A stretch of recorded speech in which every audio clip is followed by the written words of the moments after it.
Hello प्यारे बच्चों, good evening. यशस्वी academy में आपका वेलकम है।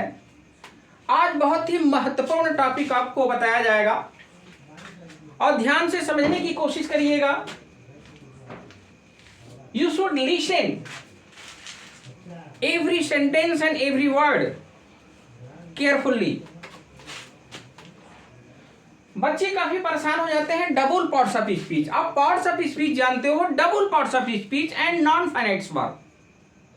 ये एक ही नाम है, अलग अलग नहीं है। इसमें आज आपको समझना है डबल पार्ट्स ऑफ स्पीच या नॉन फाइनाइट वर्ब, जो बहुत ही महत्वपूर्ण रोल अदा करता है सेंटेंस को बनाने में। और बच्चे इसको समझने में असफल हो जाते हैं उस समय जिस समय इसके काइंड्स को अलग अलग प्रकार से बताया जाता है। आपको आज अच्छी तरीके से बताया जाएगा कि नॉन फाइनाइट वर्ब किस किस प्रकार से वाक्य में आते हैं और उसके कैसे कैसे यूज होते हैं। तो नॉन फाइनाइट वर्ब जो होता है ये कंफर्म कर लो कि डबल पार्ट्स ऑफ स्पीच और नॉन फाइनाइट वर्ब दोनों एक ही चीजें हैं।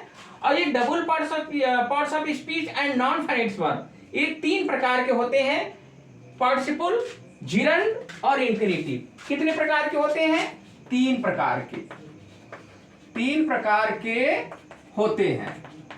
ये बात आप अपने दिमाग में बैठा लो कि डबल पार्ट्स ऑफ स्पीच तीन प्रकार के होते हैं।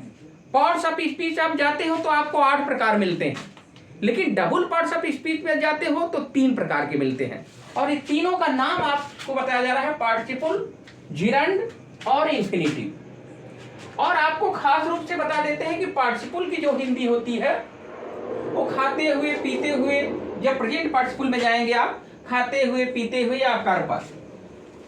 तो एक चीज ध्यान दीजिए, आपको आज हम बता रहे हैं डबल पार्ट्स ऑफ स्पीच, ध्यान से समझिए। और आपको नॉन फाइनाइट वर्ब बताया जा रहा है। और कितने प्रकार के दोनों होते हैं, दोनों एक ही चीजें हैं, चाहे डबल पार्ट्स ऑफ स्पीच का हो या नॉन फाइनाइट वर्ब।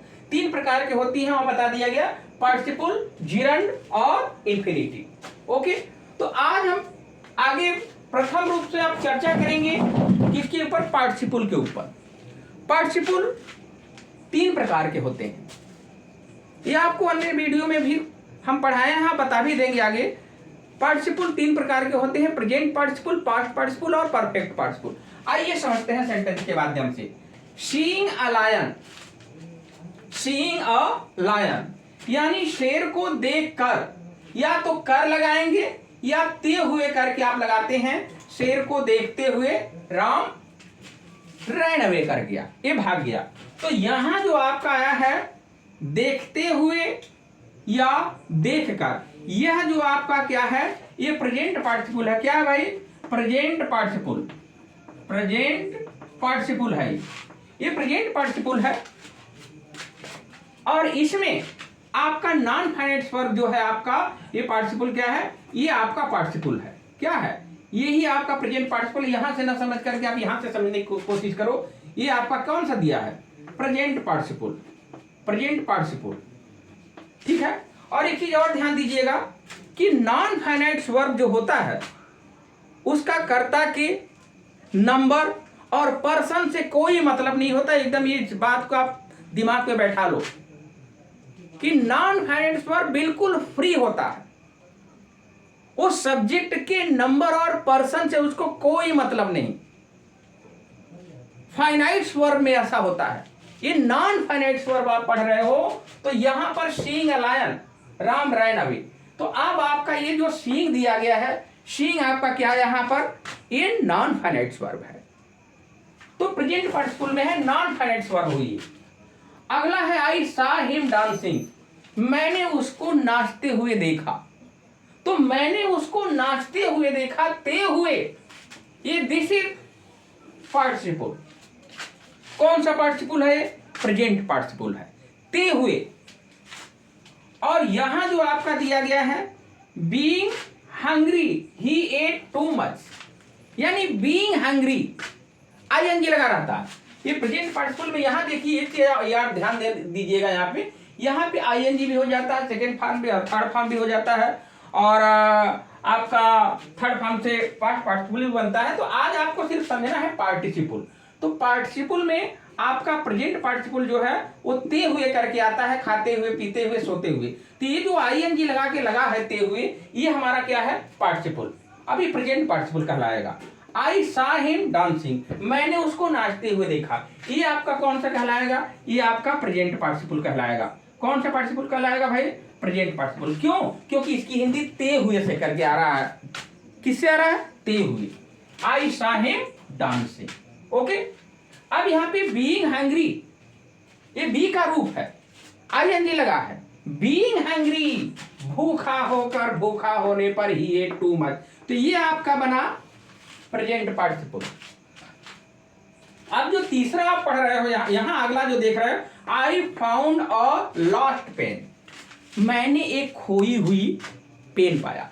अब देखिए वर्ब के थर्ड फॉर्म से भी, जिसको पास्ट पार्टिसिपल कहते हो, वर्ब का थर्ड फॉर्म होता है, ये भी हमारा नॉन फाइनाइट वर्ब होता है, ये पार्टिसिपल के तहत होता है। और किस पार्टिसिपल के तहत? पास्ट पार्टिसिपल, याद रखिएगा, पास्ट पार्टिसिपल। ठीक है, पास्ट पार्टिसिपल के तहत आपका ये वर्ब का थर्ड फॉर्म होता है, ये एडजेक्टिव की तरह ये कार्य करता है, जैसे कैसा पेन, खोया हुआ पेन। तो वर्ब का थर्ड फॉर्म जो होता है वो पास्ट पार्टिसिपल का काम करता है, ये ध्यान रखिए।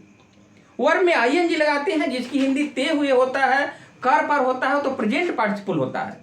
और जब जिसकी हिंदी हुआ हुई हुए होता है, क्या हुआ होता है? हुआ हुई हुए, जैसे खोया हुआ।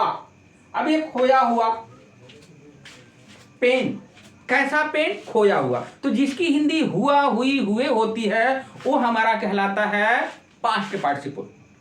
Keep in your mind carefully. Okay, जो बात मैं बता रहा हूं, तो ये प्रेजेंट जो पार्टिसिपल होता है, पार्टिसिपल कितने प्रकार के होते हैं? 3 प्रकार की। जिसकी हिंदी ते हुए आईएनजी लगा रहेगा, ते हुए आएगा, कर पर आएगा, वो प्रेजेंट पार्टिसिपल कहलाएगा। और जिसकी हिंदी हुआ हुई हुए से आएगा, वर्ब का थर्ड फॉर्म रहेगा, वो हमारा क्या कहलाएगा?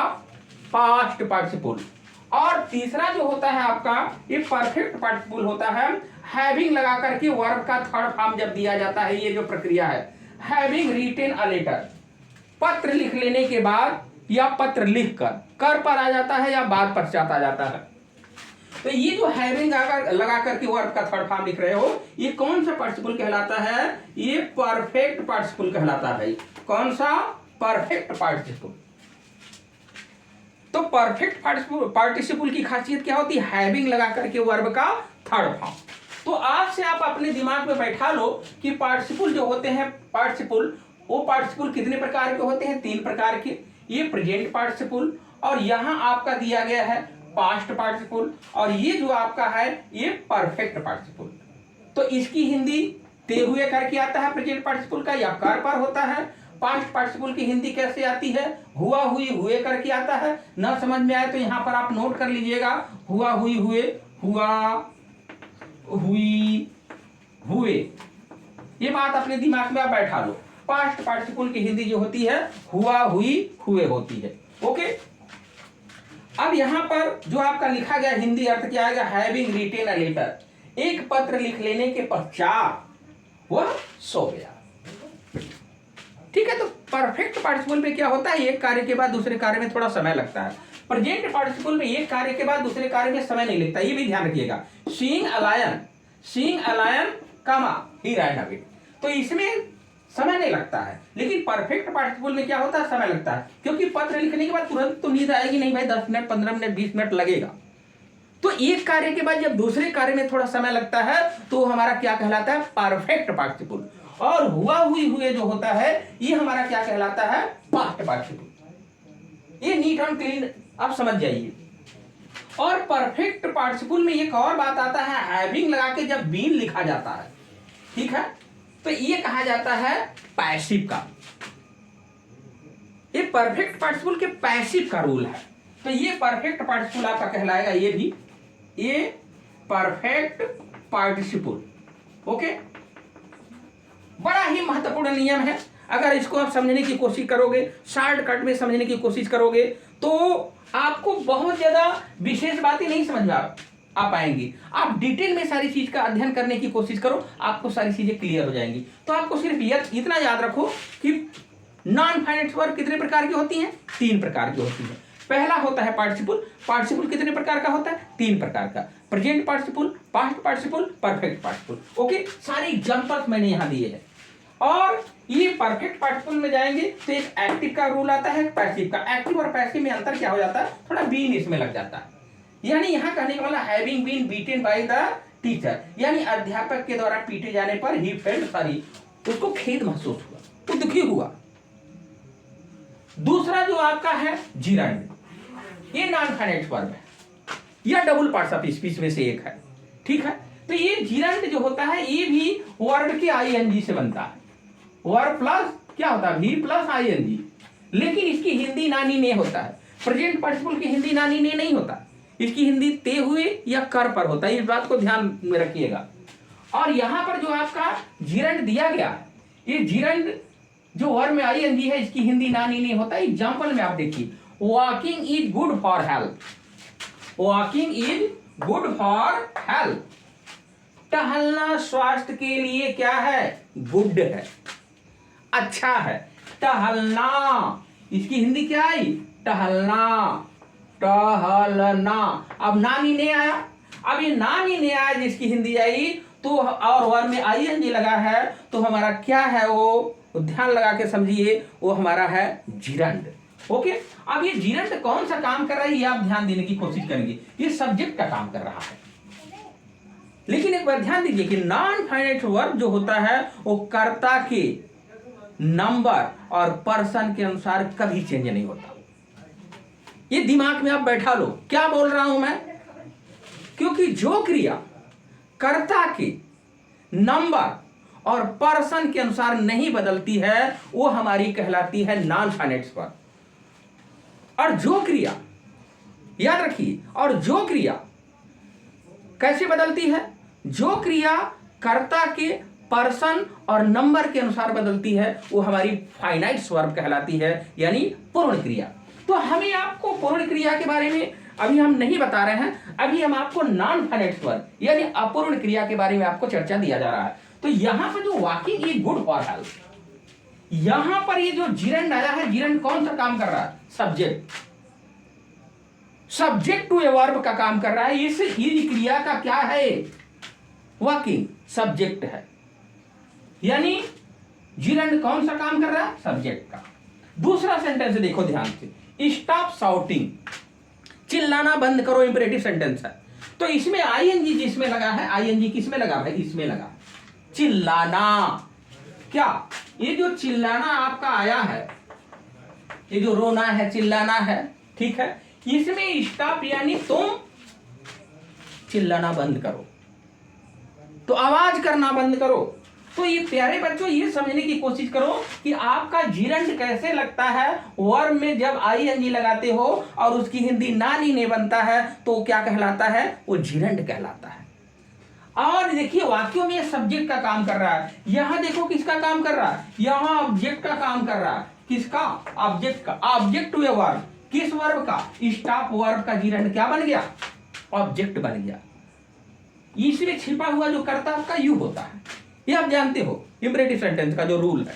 तो यहां पर आपका सिर्फ ये समझना है कि जिरंड क्या होता है, जिरंड में हमें किस किस प्रकार के सेंटेंस देखने को मिलते हैं और जिरंड किस किस प्रकार से काम करता है। हमें सिर्फ इन्हीं बातों को समझना है, ठीक है। अनावश्यक बातों को दिमाग से निकाल दो। पढ़ाई करनी है तो मन से पढ़ाई किया करो, अन्यथा वीडियो छोड़ के निकल जाया करो।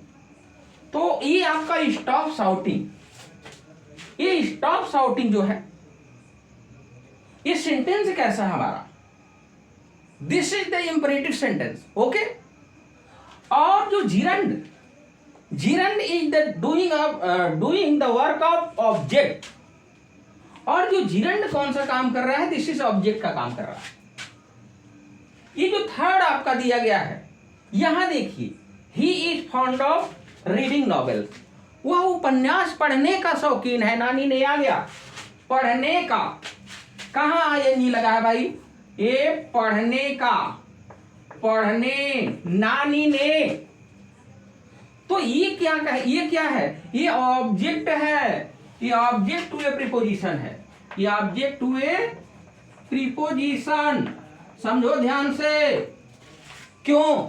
इसलिए कि आप प्रीपोजिशन है, आप प्रीपोजिशन के बाद जो शब्द आया है वो क्या कहलाएगा, ऑब्जेक्ट टू ए प्रीपोजिशन कहलाएगा।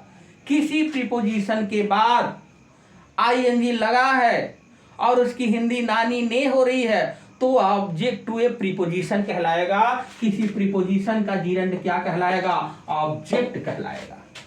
समझ में आई बात?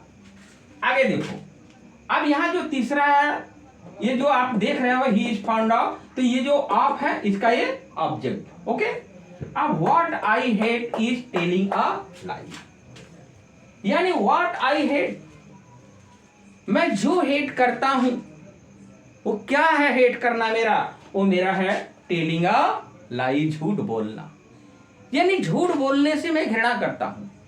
तुम व्हाट आई हेट, यानी जिस बात से मैं हेट करता हूं वो क्या है, इज टेलिंग अ लाई। तो ये कौन सा काम कर रहा है, ये कंप्लीमेंट टू ए वर्ब का काम कर रहा है। कौन सा, complement to a verb, complement to a verb. बहुत ही मजेदार टॉपिक है। अगर आप अच्छी तरीके से नॉन फाइनाइट वर्ब यानी डबल पार्ट्स ऑफ स्पीच को पढ़ लोगे तो आपकी तमाम समस्याएं सॉल्व हो जाएंगी। ये ग्रामर का बहुत ही महत्वपूर्ण पार्ट है। अभी तक बहुत ज्यादा लोग parts of speech, parts of speech, parts of speech, नहीं, double parts of speech is also important for you because these sentences are used everywhere. तो it is your responsibility to understand this topic very carefully if you want to know the real grammar. okay? तो यहां आपको समझना है। अब यहां चौथा क्या है, कि कंप्लीमेंट, कंप्लीमेंट क्या होता है भाई, व्हाट इज कंप्लीमेंट? कंप्लीमेंट जो दो शब्दों को जोड़ देता है, जैसे राम वाज ए किंग, तो राम वाज ए किंग में क्या है, राम वाज ए किंग आप पढ़ रहे हो तो वाज किसको जोड़ रहा है, राम को जोड़ रहा है और एक किंग को जोड़ रहा है। तो जो बीच में आया है बी यानी वाज जो आया है, इन दोनों शब्दों को जोड़ने का काम कर रहा है। तो उसी तरीके से यहाँ जो ईज आया है इसमें व्हाट आई हेट, जो मैं घृणा करता हूं, टेलिंग अ लाई, वो झूठ बोलना है। ओके, तो ये जो टू बी है आपका, क्या है ये टू बी है मेरे भाई, टू बी, टू बी क्या कर रहा है, व्हाट आई हेट को और टेलिंग ए लाई को जोड़ रहा है, कंप्लीमेंट कर रहा है। ओके, तो यहां पर जो आपका टेलिंग ए लाई आया है ये कंप्लीमेंट टू ए वर्ब है। समझ रहे हैं? तो यहां पर आपका सब्जेक्ट का काम किया, यहां पर आपका क्रिया का ऑब्जेक्ट के रूप में काम किया, यहां पर प्रीपोजिशन के ऑब्जेक्ट के रूप में काम किया, यहां इस क्रिया का कंप्लीमेंट बन गया। तो ये है हमारा डबल पार्ट्स ऑफ स्पीच या नॉन फाइनाइट वर्ब। अब तीसरे के बारे में हम चर्चा करेंगे। यहां पर तीसरा आपका क्या है, तीसरा इंफिनिटिव जो जिसकी हिंदी होती है नानी ने, इसका भी होता। अब कहेंगे भाई जीरंड में भी नानी ने, इसमें भी नानी ने, तो अंतर है भाई, इसमें आईएनजी लगता है, इसमें क्या लगता है, इसका क्या है, इसका है टू प्लस वर्ब का फर्स्ट पार्ट, ये रूल है इसका। या इंफिनिटिव में जाएंगे तो पैसिव में जाएंगे तो आपका टू बी प्लस वर्ब का थर्ड फॉर्म, ये रूल है। तो यहां पर टू आर इज ह्यूमन, याद रखो, किसी क्रिया के पहले जब टू लगा देते हो, किसी क्रिया के पहले जब टू लगा देते हो दैट इज इंफिनिटिव। बात समझ में आई?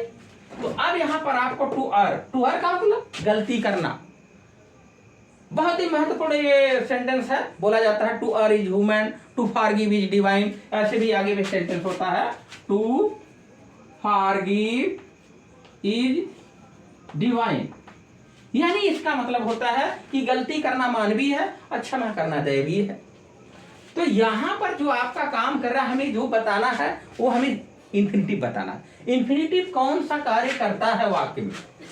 और एक बात तो मैं बार बार कह रहा हूं कि कर्ता के पर्सन और नंबर से इसको कोई मतलब नहीं।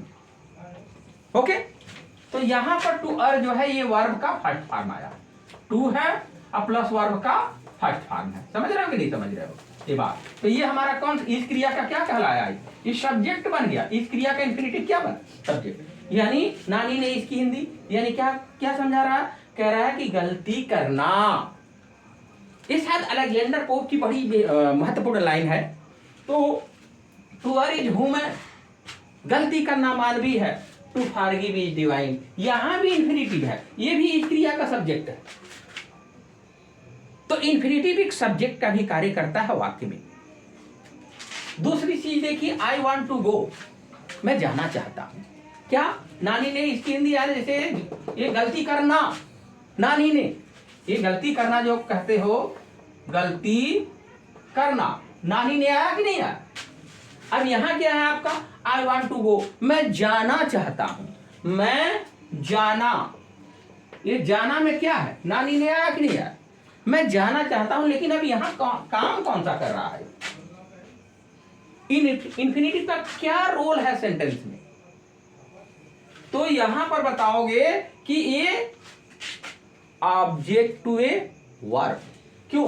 क्योंकि ये वांट है, वांट का ये इन्फिनिटिव कौन सा काम कर रहा है? ऑब्जेक्ट। अरे भाई करता है, क्रिया है, कर्म। तो इन्फिनिटिव कर्म का भी काम करता है, समझ रहे हैं? अब यहां पर जैसे आगे देखिए, तो यहां पर आई है, वांट है, टू है, गो है। तो वांट क्या, ये सब्जेक्ट है, वांट क्या है? वर्ब है। कौन सा वर्ब है? फाइनाइट है। और ये क्या है? नॉन फाइनाइट है। ओके, यहां पे the show is about to start. अब द शो जो है अब स्टार्ट होने वाला है, शुरू होने वाला है। तो शुरू होने वाला है, ये जो शुरू होना है आपका, ये शुरू होने वाला, शुरू होने, तो शुरू होने वाला है ये, ठीक है? तो ये शुरू होने वाला, तो इसमें नानी ने आया कि नहीं आया? प्रारंभ होने वाला है, शुरू होने वाला है। तो यहां पर द शो जो दिखाया जा रहा है, द शो इज अबाउट, अब ये अबाउट क्या है भाई? अबाउट टू, अबाउट टू का ये क्या कहला रहा है? Object to a preposition, object to a preposition. क्यों? क्योंकि किसी प्रीपोजिशन का क्या है? ऑब्जेक्ट है। किसी प्रीपोजिशन का वो क्या है? ऑब्जेक्ट है। यहां पर आप देख रहे हो क्या है? About, preposition. तो यहां पर द शो इज, इसके बाद जो आ गया ये क्या है? ऑब्जेक्ट हुआ। तो ये इन्फिनिटिव कौन सा काम कर रहा है? ऑब्जेक्ट का काम कर रहा है।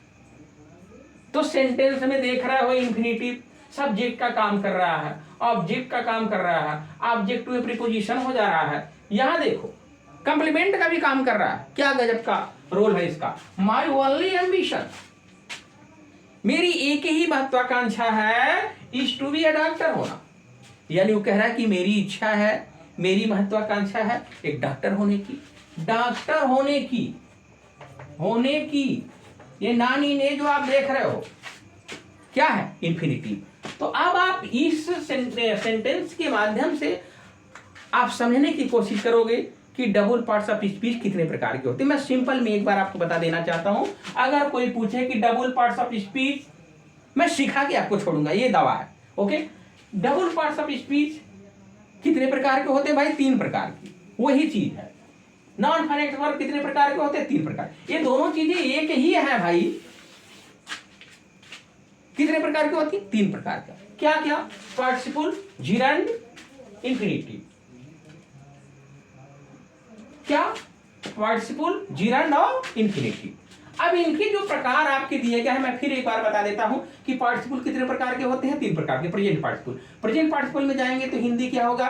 खाते हुए, पीते हुए, सोते हुए, या जो भी ते हुए, या कर पर लगा देंगे। ठीक है, जैसे शेर को देखते हुए राम भाग गया, और यहां पर आई सा हिम डांसिंग, मैं उसको नाचते हुए देखा, तो मैं उसको नाचते हुए देखा। अब यहाँ बीइंग हंग्री, भूखा होने पर, वह अधिक खाया, तो होने पर आ गया इसकी हिंदी। हाँ, अब ते हुए आ गया यहाँ पर। I found a last pen, मैं खोया हुआ पेन पाया, मैं उबला हुआ अंडा खाया, मैं फटा हुआ कोट खरीदा। ये जो हुआ हुए आता है, ये पास्ट पार्टिसिपल होता है। किससे बनता है भाई? वर्ब के थर्ड फॉर्म से पास्ट पार्टिसिपल बनता है, ये याद रखिएगा, थर्ड फॉर्म। ठीक है, वर्ब का थर्ड फॉर्म यहाँ इंडिकेशन हमने कर दिया है। परफेक्ट पार्टिसिपल क्या होता है? परफेक्ट पार्टिसिपल का नियम होता है हैविंग प्लस वर्ब का थर्ड फॉर्म। ये एक्टिव का रूल है यहाँ पर, यानी पत्र लिखने के पश्चात वह सो गया। तो अब यहाँ पे हैविंग लगा करके वर्ब का थर्ड फॉर्म अगर लगा दिया जाए यहाँ पर हैविंग रिटेन क्या थर्ड फॉर्म, तो हमारा कौन सा रूल हो जाएगा परफेक्ट पार्टिसिपल का, जिसकी हिंदी कर पर या बाद या पश्चात होती है। तो हैविंग रिटेन अ लेटर, फिर कामा करने के बाद आपका कामा करने के बाद क्या ही स्लेप्ट, तो यहाँ पर ये चीजें आपको समझनी है। ओके, अब यहाँ पर आपका दियो पैसिव में जो रूल दिया गया है having been beaten by the teacher, यानी अध्यापक के द्वारा पीटे जाने पर। तो परफेक्ट पार्टिसिपल के पैसिव में क्या रूल होता है हैविंग बीन थर्ड फॉर्म, यानी बीन आपका बढ़ जाता है।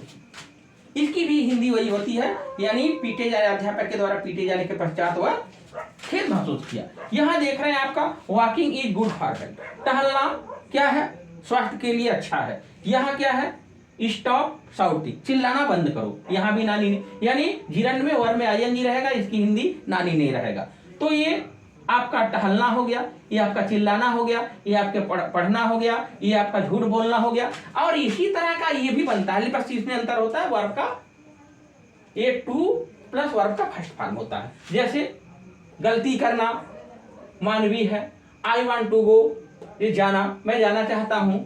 The show is about to start, show प्रारंभ होने वाला है, यहाँ पे टू प्रारंभ होने वाला है। यहाँ पर कह रहा है कि my only ambition is to be a doctor, तो ये कौन सा काम कर रहा है complement to a verb, complement to a verb, ये ध्यान रखिए। इस किसको जोड़ रहा है भाई, ये इस पार्ट को और इस पार्ट को, ये जो टू बी अ डॉक्टर है इस पार्ट को और माई ओनली एम्बिशन को क्या कर रहा है जोड़ दे रहा है। तो ये रहे नॉन फाइनेंस वर्ब। और एक बात मेरी ध्यान से याद रखिएगा, मैं जो फिर अंतिम में कह दे रहा हूं कि नॉन फाइनेंस वर्ब कर्ता के नंबर और पर्सन के अनुसार नहीं बदलता, ये बिल्कुल फ्री रहता है, ये बदलता है तो फाइनेंस वर्ब में होता है। तो thank you so much, good luck, exercise daily. Okay.